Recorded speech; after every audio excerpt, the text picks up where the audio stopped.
Hi, students and teachers. Today we are going to be talking about Moses. If you remember back when we discussed the covenants or promises that God made with his people, we said there were covenants made with Noah, with Abraham, and with Moses. I said then that God's promise was to free those people from slavery to the Egyptians and lead them to the promised land. And on their end, they were to follow God's list of 10 commandments. So these are a few things we're going to go into a little deeper today. I'd like to start by returning to the Jesus Storybook Bible. The story of Moses is told in the second book of the Bible, which is called Exodus. And Exodus is a word that means when a big group of people are leaving somewhere. So in this case, it's the Israelites leaving Egypt. That is their Exodus. We're not going to cover it today, but there is a great story about Moses when he was a baby, and he had to be put in a basket and hidden along the waters of the Nile River. If you haven't heard that part of the story before, I encourage you to go find it in your Bibles later. But this part of Moses' story is called God to the Rescue. Joseph and his brothers, I'll try to read this and show you at the same time. Joseph and his brothers grew old and died, but their children's children stayed on in Egypt, where they became a very large family. Later on, a new king began to rule, but this Pharaoh didn't remember Joseph, and he didn't like God's people. He made them into his slaves and beat them and made them work harder and harder. God's people cried out to God to rescue them. And God heard them. He remembered his promise to Abraham. He would look after his people. He would find a way to set them free. One day Moses was looking after sheep when something caught his eye. A bush was behaving very oddly. It was flickering with flames, but its leaves weren't burning up. He took a closer look. "Moses," boomed a big voice. Moses leapt back. The bush was talking to him. "I have heard my people's cries," God said. "I have seen their tears, so I have come down to rescue them. Go to Pharaoh and tell him to let my people go free." Moses was afraid, but God said, "I will be with you."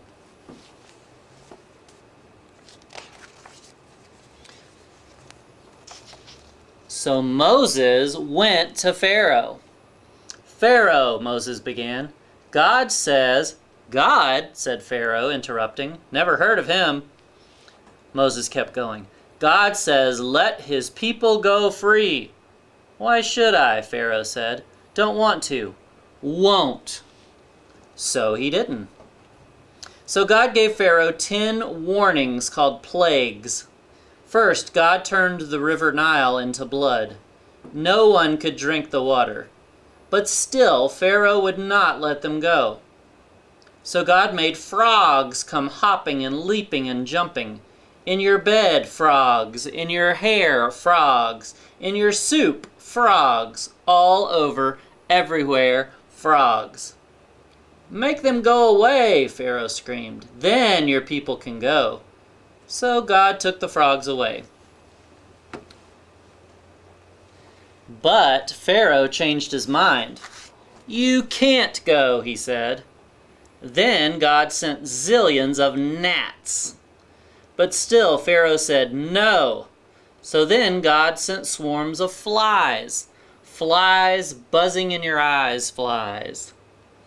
And after that, sickness and horrible boils, and huge hailstones, and a storm of locusts, then darkness when it should have been day, until it seemed that the whole world, creation and everything, was coming undone, falling back into darkness and emptiness and nothingness.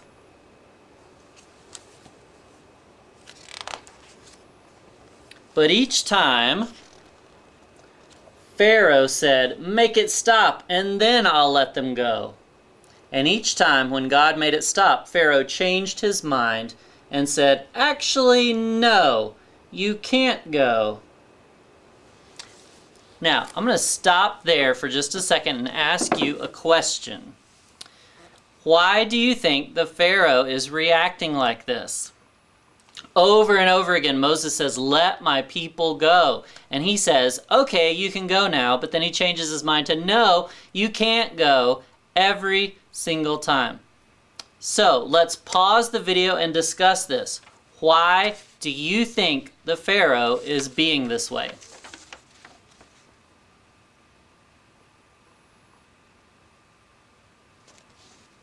Okay, I hope you had some really great ideas for why Pharaoh was acting this way.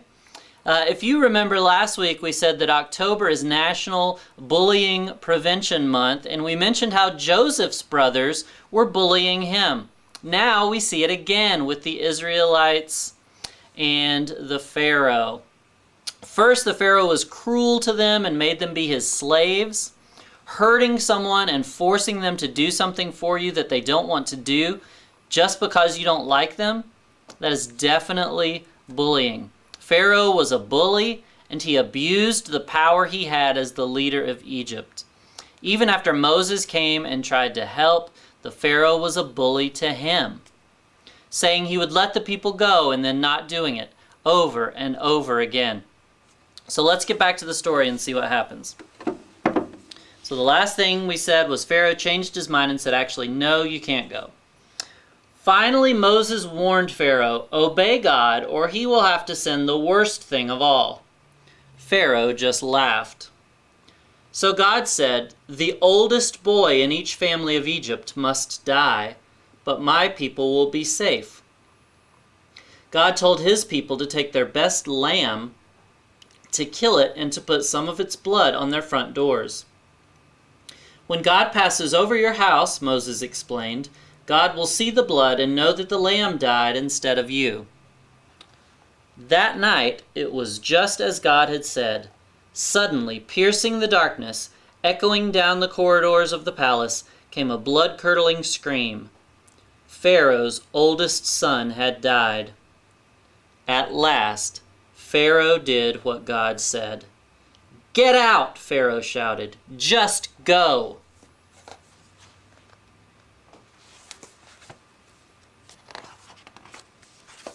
And so, that very night, Moses and God's people fled out of Egypt and out of slavery.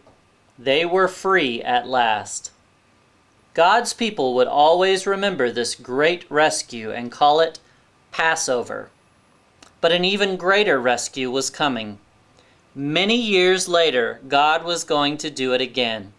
He was going to come down once more to rescue his people. But this time, God was going to set them free forever and ever. Now, there's more to this story after this part. Even after the Pharaoh finally did let them go, he gathered his horsemen and chariots, and he tried to chase them all down and bring them back. The Israelites came to a big sea, and it looked like they had no way to get across. No boats, no bridges, nothing. So it seemed like even after all God's help, even after all these plagues and Moses, all that had been done, they would be captured once again by the Pharaoh and return to being slaves. That's what it seemed. But something amazing happened. God parted the waters of the sea and made a way for the people to cross through the middle over to the other side. Now, it's fine to tell you about this, but it's much more impressive to show you. This is the way a film called Prince of Egypt shows this scene. I saw this in the theater when it first came out, and this part is just so awesome. The Egyptians are caught temporarily behind a pillar of fire that God sent. You may see this going on in the background. And Moses is stepping out into the water, trusting that God has something special planned. Here's that clip from Prince of Egypt.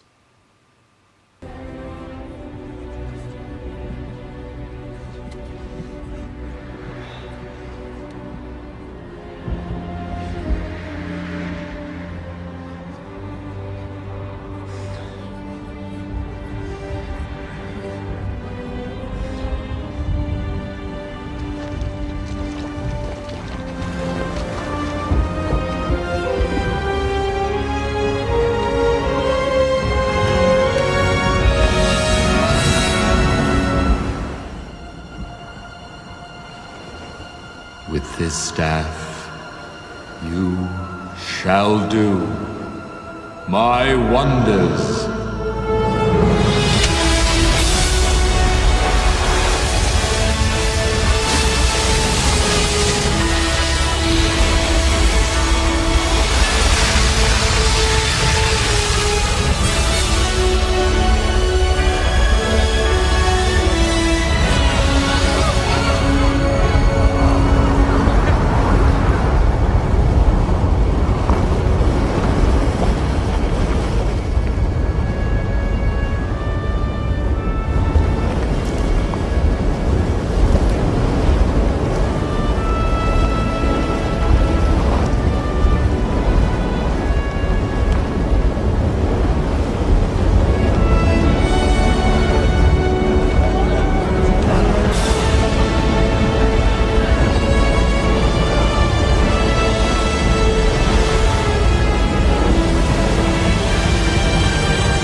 Now, if you haven't seen that movie before, I highly recommend it. Again, it's called Prince of Egypt.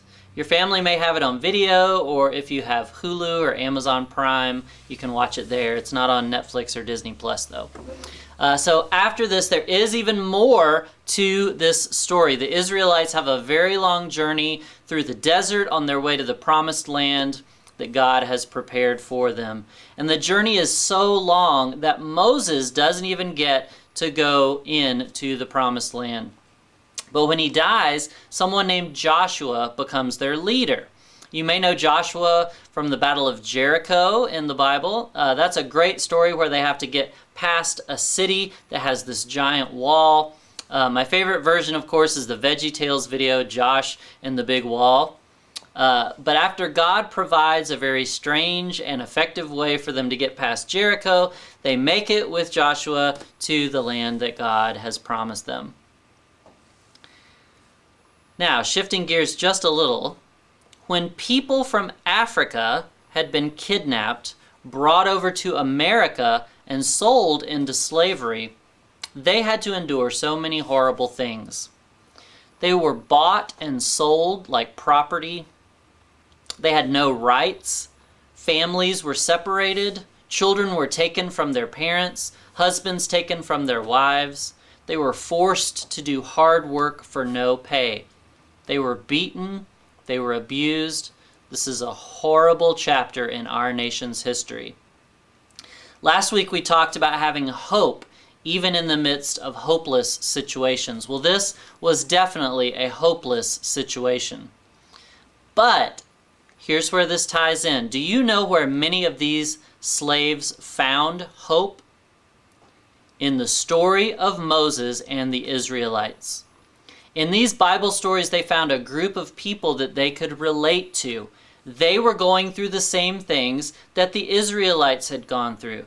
They were forced into slavery. They were beaten and abused. And if God could give those people freedom, certainly He could do the same for them. And as these stories of the Exodus started taking root in the lives of these African American slaves, they began to find not only hope, but also courage to stand up for themselves. A lady you may know by the name of Harriet Tubman escaped from her slave owners and found freedom. But having her own freedom was not enough for her. She knew that she should help other slaves become free as well. So she started helping other slaves escape through a series of secret routes and safe houses that they called the Underground Railroad. And do you know what nickname they started calling Harriet Tubman? Moses. They called her Moses because she was being just like the Moses in the Bible. She was following God's will and helping God's people out of slavery. And American slaves even started using songs about Moses and the Israelites to signal each other when it was or wasn't safe for the slaves to escape. It's like they were speaking in code so that the slave owners wouldn't realize what was going on. It's horrible to do what the Pharaoh did to the Israelite slaves, and it's horrible to do what the Americans did to the African slaves. A lot of people like to say, well, those things happened a long, long time ago. But did you know that there is still slavery happening in our world today? Through a Christian organization called the International Justice Mission, I've learned that there are millions of people in slavery around the world today. More than ever before in human history, actually. Unfortunately, human trafficking is big business, and a lot of evil people are making money off of buying and selling slaves. But International Justice Mission and other groups like it are doing their best to bring this to an end. They have strategies and they have resources to try and free these slaves and bring the human traffickers to justice. Now you may think, thanks for telling me this, but what can I do about a big problem like this? I'm just one person, plus I'm still a kid. I'd like to show you a story about someone named Zach Hunter. He was just one person, and he was still a kid. Check this out.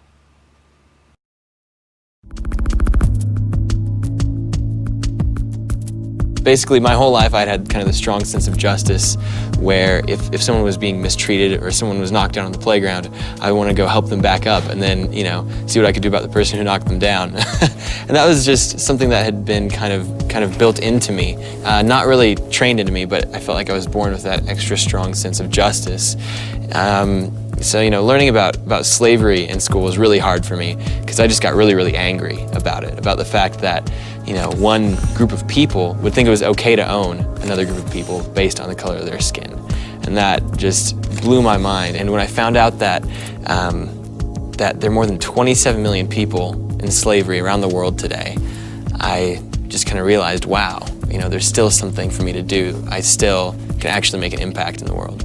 A quote from one of my favorite movies, Amazing Grace, William Pitt in this one clip says, "We are too young to realize that certain things are impossible, so we will do them anyway." And I think that was definitely my mentality at the time, where I just decided, you know what, this is an impossibly huge problem, and I'm not, so delusional that I think that I can end modern day slavery, but I know I can do something. So basically I talked to my friends, talked to the leaders at my school, the adults, and said, this is what I want to do. I want to raise money, loose change to end modern day slavery. And I started a campaign called Loose Change to Loosen Chains. It's an open source fund and awareness raising campaign for students. And basically, with the campaign, the students would take over the school or the church or whatever their community group is and speak to the group about modern day slavery and about the fact that these are kids our age and people your age who are in slavery, physically enslaved, being beaten, some little girls being forced to be prostitutes, just terrible, horrendous situations. But saying there's hope, there's something that we can do. And raising loose change, basically, because everyone has loose change. Nobody really wants it, and this is a good use for it. So, that's basically the premise. It's completely student-led, meant to empower my generation and kids, younger than me, like when I started the campaign, to realize that they can do something and to have a physical, literal impact on the suffering in the world. I remember the first Loose Change, Loosen Chains campaign we did, we broke the change counting machine at our bank probably 3 or 4 times. So each time we came in the door, they're kind of like, oh no, it's that kid again. There's buckets of change, which I'm okay with. But basically, get that change made into a cashier's check and send that check to one of 5 nonprofit organizations that we support that are physically freeing people from slavery around the world. And that money goes to pay for investigators, and they go in and document the case, and then take that evidence to the local police, raid the place where the people are being held, and get them out and arrest the bad guys, take them to court. The money that is raised would also pay for the lawyers who would prosecute the perpetrator, get them put behind bars, and the money also pays for aftercare for the people who are freed from slavery so that they can rehabilitate themselves and hopefully begin living normal lives like every human has a right to. And really, my ministry has grown to be more than Loose Change, Loosen Chains, and more than me, really. It's more now about helping people find their passion. It doesn't matter if it's modern day slavery or if it's helping raise money to dig wells in Africa or helping people in your own community. There's hurting everywhere, and we can basically be the solution, be the healing for the hurting in the world. So I actually happen to have a couple of the books that Zach Hunter has put out. This one is called Be the Change, Your Guide to Freeing Slaves and Changing the World. And this one is called Generation Change, Roll Up Your Sleeves and Change the World, it says. Just like Zach, you can make a difference. I encourage you to discuss this problem more as a class or ask your parents about it when you get home. There are ways that we all can support groups like International Justice Mission, who are working hard to end modern-day slavery. To find out more about them, you can go to their website, which is www.ijm.org.